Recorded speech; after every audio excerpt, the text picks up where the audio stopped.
10 ഞാൻ നല്ല തിരക്കില്ല. അന്റെ ഫോണ് കഴിഞ്ഞാൽ ഞാൻ ഫോൺ ഓഫ് ആക്കടോ. ഈ വെക്കാൻ നോക്ക്. അല്ല കോയക്ക, ഈ ഫോണൊക്കെ ഓഫാക്കി വെക്കാൻ മാത്രം നിങ്ങൾക്ക് എന്താ അത്ര വലിയ തിരക്ക്? ഒരു ഇടിവെട്ട് കാണാൻ നിൽക്കുക, കൂടെ മിന്നലും. ഇടിവെട്ടും മിന്നലും കാണാൻ നിൽക്കേ? ആ, അതിനെന്താണ്? പിന്നെ നിങ്ങൾക്ക് കാണാൻ തോന്നുമ്പോ വെട്ടാൻ നിൽക്കാനുള്ള ഇടി. ഈ ഇടിവെട്ടിന് എങ്ങനെ നേരും കാലൊന്നും ഇല്ലടോ. നമ്മൾ ആഗ്രഹിക്കുന്ന പോലെ മനസ്സറിഞ്ഞു വിട്ടു. അതൊന്ന് എൻജോയ് ചെയ്യണോ? അതെ, ഞാൻ ചോദിക്കുന്നത് കൊണ്ടൊന്നും തോന്നരുത് കേട്ടോ. നിങ്ങൾക്ക് നൊസൊന്നുമില്ലല്ലോ.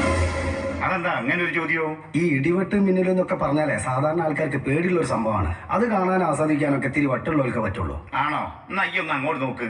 ഈ ആളുകളൊക്കെ എന്നെ പോലെ ഈ ഇടിമിന്നൽ ആസ്വദിക്കാൻ വന്നാ എന്റെ കൂടെ നിന്നിട്ട് ഈ കൂടി ഒന്ന് കാണുന്നത്. എന്നിട്ട് പറയും എനിക്ക് വട്ടുണ്ടോ ഇല്ലയെന്ന്. ഇതിപ്പോ ആകെ കൺഫ്യൂഷൻ ആയല്ലോ. ഒരു കൺഫ്യൂഷനും വേണ്ടോ. ഇടിമിന്നൽ ഇംഗ്ലീഷിൽ എന്താ പറയാ? തണ്ടർലൈൻ. അപ്പൊ ഞമ്മടെ കോഴിക്കോട്ടെ Thunderline school of music and ഫിറ്റ്നസിന്റെ ഇടിവെട്ട് ഡ്രീം ഷോ ഈ വേദിയിൽ ആരംഭിക്കാൻ പോവുകയാണ്. അത് കാണാനും ആസ്വദിക്കാനും വരുന്നതാണ് ഞാനും വരും. ഓ, അപ്പൊ ആ ഇടിവെട്ടാണ് ഈ ഇടിവെട്ട്. ഞാനും ഉണ്ട് കാണാൻ. Set. So let's start Thunderline's dream show.